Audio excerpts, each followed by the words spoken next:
بسم اللہ الرحمن الرحیم نحمدہ و نصلی علی رسولہ الکریم اما بعد۔ الحمدللہ آج یکم صفر بروز جمعرات 1440 ہجری یہ ہمارا تیسرا بیچ ہے، اور اس کے لیے یہ اصول افتاء کے دروس جو کہ مفتی تقی عثمانی صاحب کی کتاب اصول افتاء، مولانا شفیع علی تھانوی صاحب کی کتاب تحفۃ العلماء اور علامہ شامی کی کتاب شرح عقود رسم المفتی اور بعض اور کتابوں سے کو دیکھتے ہوئے اور اس کو سامنے رکھتے ہوئے اور اس کے مطالعے کی روشنی میں یہ مجموعہ تیار کیا گیا ہے۔ تو اس کے اندر فتویٰ نویسی کے آداب بھی آپ پڑھیں گے، اور فتوے کے ایک مفتی کو جن قواعد کو مستحضر رکھنا سامنے رکھنا ضروری ہے، فقہ کے معنی، افتاء کے معنی، فتویٰ کے لغوی اصطلاحی معنی، سلف صالحین فتوے کی نزاکتوں باریکیوں کی وجہ سے کس قدر سے خائف اور ڈرتے تھے، کانپتے تھے، اور تقلید کی شرعی حیثیت اس لیے کہ فتویٰ آپ دیتے ہیں تو کسی ایک مسلک کے مطابق دے رہے ہوتے ہیں عموماً، اور بہت خاص اوقات میں مسلک سے نکلتے ہیں۔ تو اس تقلید کی کیا وجہ ہے اور کیوں کرتے ہیں؟ فقہ حنفی کے مسائل کے طبقات اور خود فقہ احناف کے طبقات، پھر فقہ شافعیہ کے طبقات، اسی طریقے سے فتویٰ دینے کے اصول،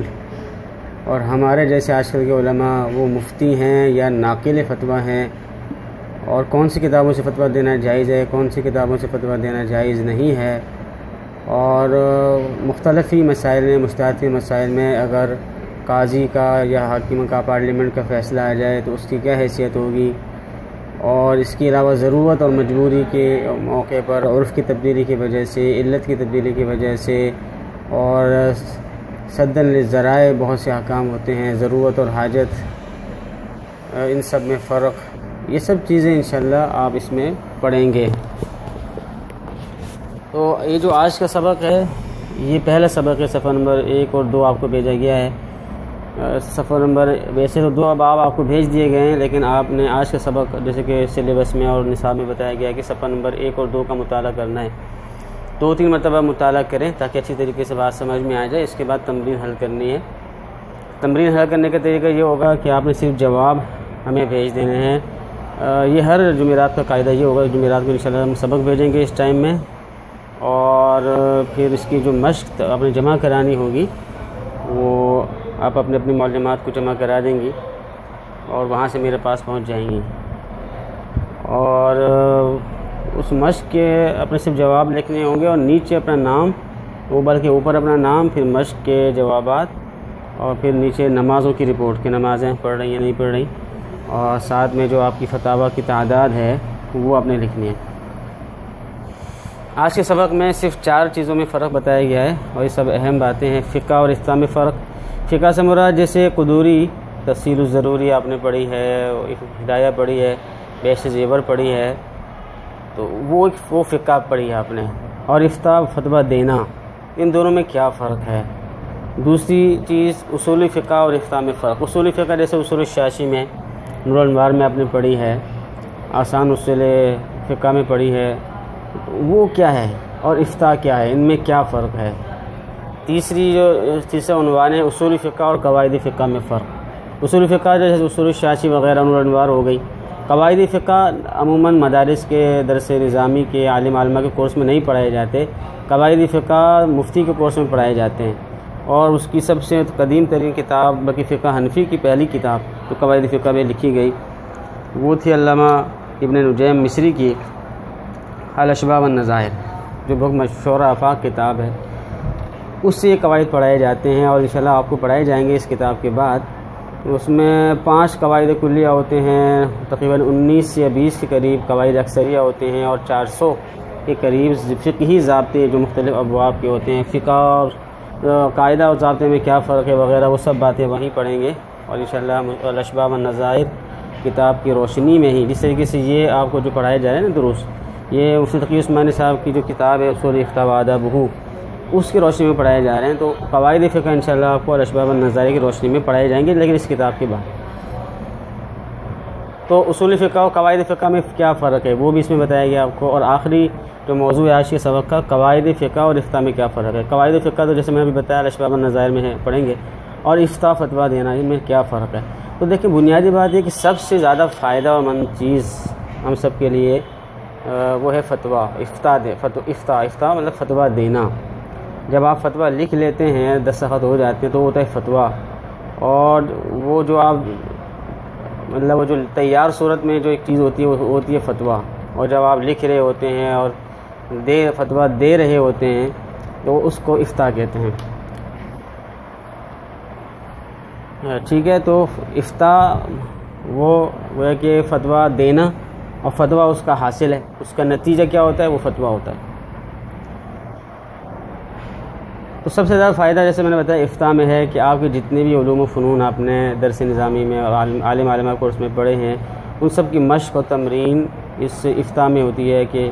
حدیث کی بھی بہت سی باتوں کی مشق ہو رہی ہوتی ہے، کسی حدیث کو صحیح ضعیف کہا جا رہا ہوتا ہے، کسی کو موضوع کہا جا رہا ہوتا ہے، وہ پورے اصول حدیث اور بخاری مسلم صحیح ستہ سب کو سامنے رکھتے ہوئے، بلکہ اس سے بھی زیادہ کتابوں کے وسیع موضوع ہے، ان سب کو سامنے رکھتے ہوئے آپ اس کا بھی جواب دے رہے ہوتے ہیں، وہ بھی فتویٰ ہی کہلاتا ہے، وہ بھی افتاء ہی کہلاتا ہے، حالانکہ وہ حدیث ہوتی ہے۔ تو بعض سوالات تفسیر سے متعلق آ رہے ہوتے ہیں، بعض سوالات فقہ سے متعلق، بعض عقائد سے متعلق، بعض فقہ الحلال سے متعلق، بعض کھانے پینے کی اشیاء سے متعلق، بعض زیب و زینت سے، بعض مسائل مسورہ سے متعلق، بعض طب سے متعلق، بعض جو ہے فقہ الاسرہ نکاح و طلاق کے حوالے سے۔ تو جتنی بھی آپ نے کتابیں پڑھی ہیں ان سب کی مشق اگر آپ کو کرنی ہے تو یا تو تدریس کریں، اور تدریس کا بھی اس کا بھی فائدہ ہے، بہت فائدہ ہے، لیکن یہ کہ جو اصل رسوخ پیدا ہوتا ہے وہ افتاء اور تمرین و تمرن سے پیدا ہوتا ہے۔ ایک مدرس کو نہیں پتہ ہوتا کہ کون سے اگر ایک ہدایہ پڑھانے والا اگر 10-15 سال بھی ہدایہ پڑھائی ہو، لیکن اس کو یہ کنفرم نہیں ہوتا کہ کس قول پہ فتویٰ دینا ہے اور کون سا قول بتایا جائے عوام کو، اس لیے کہ اس میں تو تمام مسائل ایک ساتھ مکس لکھے ہوئے ہیں کہ امام صاحبین کا قول یہ، امام صاحب کا قول یہ، امام ظفر رحمہ اللہ کا قول یہ، لیکن فتویٰ کس قول پر یہ لکھا ہوا نہیں ہوتا۔ تو یہ جو کتاب ہے اور یہ جو کورس ہے اس کے اندر یہ سب چیزیں سکھائی جاتی ہیں۔ تو اس لیے سب سے زیادہ جو فائدہ ہے تدریس کے بعد دوسرے نمبر پہ وہ اسی افتاء کا ہے۔ آج کے پہلے سبق میں ہم نے 4 عنوانات پڑھے ہیں۔ پہلا عنوان ہے فقہ اور افتاء میں فرق۔ فقہ سے مراد یہ جو ہم مسائل پڑھتے آ رہے ہیں، ویسے تو کہ فقہ کی ایک لغوی اصطلاحی تعریف ہے، وہ تو آپ نے اصول فقہ میں پڑھ لی ہے،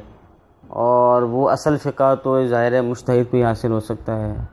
اصل فقہ تو وہی ہوتا ہے جو مجتہد ہوتا ہے۔ لیکن یہاں ایک عام معنی میں جب ہم بات کرتے ہیں فقہ اور افتاء کی، اس کی بات چل رہی ہے،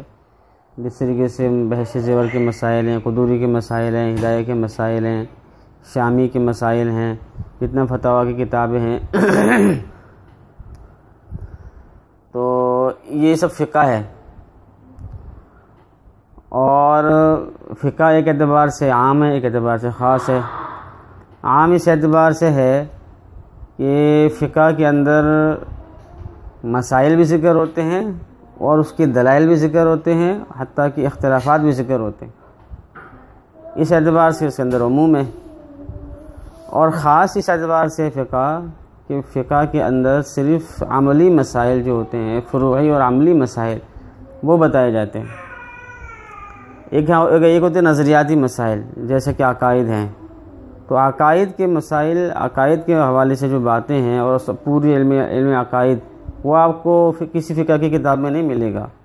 عقائد کا فن ایک الگ فن ہے جس کو علم الکلام کہا جاتا ہے، اور اس کے لیے جیسے کہ شرح عقائد پڑھائی جاتی ہے درس نظامی میں، اور بھی بہت سی کتابیں ہیں عقائد کے حوالے سے، النبراس ہے، دیگر کتابیں ہیں جس کو علم الکلام کہا جاتا ہے۔ اردو کے اندر بھی اس پر اب کتابیں موجود ہیں۔ تو اس اعتبار سے اور بھی بہت سی باتیں ہیں جو فقہ میں نہیں ہوتی، خوابوں کی تعبیر نہیں ہوتی، حدیث نہیں ہوتی، تفسیر نہیں ہوتی،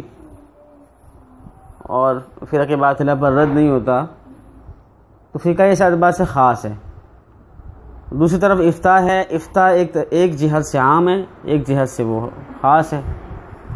افتاء اس جہت سے خاص ہے، فقہ کی بنسبت کہ فقہ میں جیسے میں نے بتایا کہ مسائل، دلائل، اختلافات سب چیزیں بیان ہو رہی ہیں، لیکن افتاء میں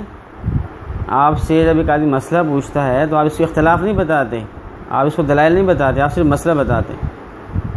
تو اس اعتبار سے افتاء میں کیا ہوتا ہے، لگا بندہ ایک مسئلہ جو مفتیٰ بھی قول ہے وہ آپ نے بتا دینا ہے، نہ تو اختلافات بتانے نہ دلائل بتانے ہیں۔ اس اعتبار سے افتاء آسان ہے کہ اس میں دلائل اور اختلافات نہیں بتانے پڑتے۔ لیکن دوسری جہت سے افتاء عام ہے، اس وجہ سے عام ہے کہ دیکھیے فقہ میں تو ہم نے بتایا کہ صرف عملی مسائل ہوتے ہیں، نہ اس میں عقائد کا ذکر ہوتا ہے، نہ فرق باطلہ کا رد ہوتا ہے، نہ تفسیر، نہ حدیث، یہ چیزیں نہیں ہوتی، خوابوں کی تعبیر بھی نہیں ہوتی۔ لیکن جب افتاء اس اعتبار سے اس جہت سے عام ہے کہ اس میں آپ نے ہمارے جو اکابر کے فتاوی ہیں اس میں آپ نے دیکھا ہوگا کہ کتاب الایمان بھی آ رہا ہے، انہیں عقائد کا بھی ذکر آ رہا ہے، تفسیر کا بھی ذکر آ رہا ہے، تفسیر کے مسائل، تفسیر کی جا رہی ہیں آیات کی، حدیث کا مطلب کی تشریح کی جا رہی ہے، حدیث پر حکم لگایا جا رہا ہے کہ موضوع ہے، صحیح ہے، حتیٰ کہ امداد الفتاوی میں تو تعبیر کے حوالے سے بھی باتیں آئی ہیں۔ اب یہ مطلب نہیں کہ تعبیر وہ خوابوں کی تعبیر بتائیں گے، مطلب یہ کہ خوابوں کی تعبیر کے حوالے سے کچھ باتیں پوچھ لی گئیں، یوسف علیہ السلام کے حوالے سے ان کے خواب کے حوالے سے کوئی بات پوچھ لی گئی، یا خوابوں کی تعبیر کچھ موٹے موٹے اصول پوچھ لی گئی کہ خواب کتنے قسم کے ہیں، اور انبیاء کرام کے جو خواب ہوتے ہیں اس کی کیا حقیقت ہے، اور عام لوگوں کی خواب کی کیا حقیقت ہے، اور کس وقت پہ خواب سچا ہوتا ہے، اور فرشتے خواب میں آ جائے تو کیا مطلب ہوتا ہے، اور اس قسم کی موٹی موٹی باتیں جو ہوتی ہیں وہ تو عام فتاوی کے اندر بھی مل سکتی ہیں۔ باقی یہ بات کہ خوابوں کی تعبیر ایک وہابی علم ہے، یہ بات اپنی جگہ پر ٹھیک ہے، وہابی بھی ہے اور ایک ذرا اکتسابی بھی، کسبی بھی ہے، کسب کا بھی دخل ہے اور اللہ تعالیٰ کا فضل، دونوں چیزیں مل کے یہ خوابوں کی جو تعبیر اس کا فن ملتا ہے۔ تو امید ہے کہ پہلا پوائنٹ آپ کو سمجھ میں آ گیا ہوگا کہ فقہ کس طریقے سے عام ہے، کس طریقے سے خاص ہے۔ دوسری پوائنٹ میں یہ بتایا گیا ہے کہ فقہ اصل ہے اور افتاء اس کی فرع ہے۔ فقہ جیسے میں نے بتایا نا کہ پہلے فقہ بنی ہے، فقہ کی کتابیں لکھی گئیں، اور فقہ اصل ہے، مجتہد جو ہوتا ہے اصل میں فقیہ ہوتا ہے، اس کے اندر فقہ کی صلاحیت ہوتی ہے، تو فقہ اصل ہے، اور جو آدمی فقیہ ہوتا ہے تو وہی پھر فتویٰ بھی دیتا ہے۔ ایسا کبھی نہیں ہوتا کہ پہلے مفتی بنے پھر وہ فقہ حاصل کرے، پہلے فقہ حاصل کرتا ہے، فقہ انسان کے اندر اصل ہے، فقہ جس کے پاس ہوتی ہے تو وہ اس کے بل بوتے پر وہ افتاء کر رہا ہوتا ہے۔ جیسے کہ کسی نے میڈیکل کی کتابیں پڑھی، جب تک وہ پڑھ رہا ہے تو وہ ایک میڈیکل کا طالب علم ہے، لیکن جب پریکٹس کر رہا ہوگا اور دوائیاں دے رہا ہوگا تو وہ ایک الگ چیز شمار ہوگی۔ اسی طریقے سے جب تک آپ پڑھ رہے ہیں، یہ درس و تدریس کر رہے ہیں، تو درس و تدریس کی حد تک آپ فقہ کی تدریس کر رہے ہیں، فقہ کے پڑھنا پڑھانا ہو رہا ہے، لیکن جب آپ کسی نے پوچھا اور آپ نے مسئلہ بتایا تو یہ افتاء ہے،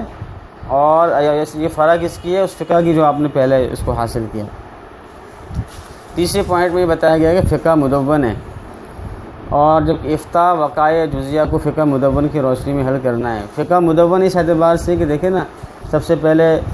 فقہ حنفی میں امام محمد نے 6 کتابیں لکھی، جامع صغیر، جامع کبیر، سیر کبیر، سیر صغیر، مبسوط زیادات، یہ تو ظاہر الروایہ۔ پھر نوادر اور بھی ہیں، نوادر پھر کیسانیات، جرجانیات، ہارونیات، رقیات، عمالیہ ابی یوسف، یہ نوادر میں آ جائیں گے۔ پھر فتاوی، فقی ابو اللیث کی کتابیں، اور محمد ابن سماع کی کتابیں وغیرہ وغیرہ۔ تو یہ اس کے بعد جو ہے وہ قدوری لکھی گئی، اور وہ کنز لکھی گئی، اور پھر وقایہ لکھی گئی، نکایہ لکھی گئی، مجمع لکھی گئی، در مختار لکھی گئی، اور تنویر الابصار لکھی گئی، اور بدایۃ المبتدی لکھی گئی۔ یہ سب فقہ ہے، یہ سب فقہ کو یعنی کہ فقہ کی کتابوں کو، کتاب الطہارت سے لے کر کتاب الفرائض تک کی جو فقہ کی کتابیں ہوتی ہیں، جس میں صرف مسائل بیان کیے جاتے ہیں، کہیں بھی صرف مسائل، کہیں بھی اختلافات دلائل، یہ سب فقہ کی کتابیں ہیں۔ اور افتاء کیا ہوتا ہے کہ افتاء یہ ہے کہ آپ کے سامنے کسی نے کوئی مسئلہ پوچھا، ایک جزئی مسئلہ پوچھا، مثال کے طور پر آپ نے یہ تو مسئلہ پڑھا ہے کہ طلاق، انت طالقن کہنے سے طلاق ہو جاتی ہے، 3 مرتبہ کہنے سے طلاق ہو جاتی ہے، اور انت طالقن اشد طلاق کہے، یا انت طالقن بائن کہے تو طلاق بائن پڑتی ہے۔ لیکن یہی سوال اگر آپ کے پاس آ گیا، کسی نے پوچھا کہ ایک آدمی نے اپنی بیوی سے کہا ہے کہ تجھے طلاق ہے، اب میرا تیرا کوئی رشتہ نہیں، تو اب یہ واقعہ جزیہ ہے جو آپ سے کسی نے پوچھا ہے، آپ نے اس واقعہ جزیہ کو فقہ پر منطبق کر کے اس کا جو جواب دیں گے تو وہ ہوگا افتاء، وہ فقہ نہیں ہوگی، وہ افتاء ہوگا۔ فقہ تو وہ جو کتابوں میں موجود ہے، اس کی ایک مثال ابھی میرے ذہن میں آئی، جیسے کہ ایک ہوتا ہے لاء، جیسے کہ آئین پاکستان ہے، اور سارے وکیل سارے ججز کو پتہ ہے کہ آئین پاکستان کیا ہے، لیکن جب کوئی فیصلہ کرنا ہوتا ہے، جج نے فیصلہ کرنا ہوتا ہے، تو وہ اس آئین پاکستان کو سامنے رکھتے ہوئے، وہ جو وکیل ہوتا ہے وہ بھی آئین پاکستان، تعزیرات پاکستان کو سامنے رکھتے ہوئے دلائل دے رہا ہوتا ہے، اور جب جج فیصلہ دے دیتا ہے تو وہ ایک فیصلہ الگ سے ایک صورت میں تیار ہو کر وہ دفتر کا اور ایک محفوظ الماری میں دفتر میں چلا جاتا ہے، وہ فیصلہ کہلاتا ہے۔ تو آئین تو وہ تھا جو محفوظ ہے، چند سطروں پر، چند صفحات پر مشتمل ہے، اور اس آئین سے جو لاکھوں فیصلے کیے جا رہے ہیں وہ ہیں فیصلے جو منطبق کیے گئے کس پر، اس آئین پر۔ اسی طریقے سے فقہ جو ہے کہ طرح سے آئین ہے، ایک مدون آئین ہے، اس کی روشنی میں ہم قیامت کے لیے جتنے بھی جزئی واقعات آئیں گے، جتنے بھی پاکستان میں، ہندوستان، دنیا بھر میں جس کے ساتھ ذاتی مسائل ہوں، گھریلو مسائل ہوں، باہر سے آئے کاروباری جس طرح کے بھی مسائل ہیں، ان کو اگر آپ جب اس فقہ کے کتابوں پر منطبق کر کے بتائیں گے لوگوں کو تو وہ ہوگا افتاء۔ تو وقائع جزیہ کا مطلب یہ ہے جو جزئی واقعات پیش آتے ہیں، ہر کسی کے ساتھ کوئی اپنے تو اس کو شخصی کہہ رہے ہیں، شخصی مسائل جو ہوتے ہیں، ذاتی مسائل لوگوں کے، اور ہر مسئلہ دوسرے مسئلے سے مختلف ہوتا ہے۔ اگر آپ سے کچھ لوگ مسئلے پوچھتے ہیں تو آپ نے دیکھا ہوگا کہ وہ ہر مسئلہ دوسرے مسئلے سے کچھ نہ کچھ مختلف ہوتا ہے، تو وہ جزئی واقعات ہوتے ہیں لوگوں کے۔ اور چوتھا فرق جو ہے، فقہ ایک درس ہے اور افتاء اس کی تمرین ہے، یعنی فقہ کو آپ یوں کہہ رہے ہیں کہ فقہ ایک سبق ہے، اور اسی سبق کی تمرین اگر آپ نے کرنی ہے تو وہ جو ہے وہ افتاء ہے۔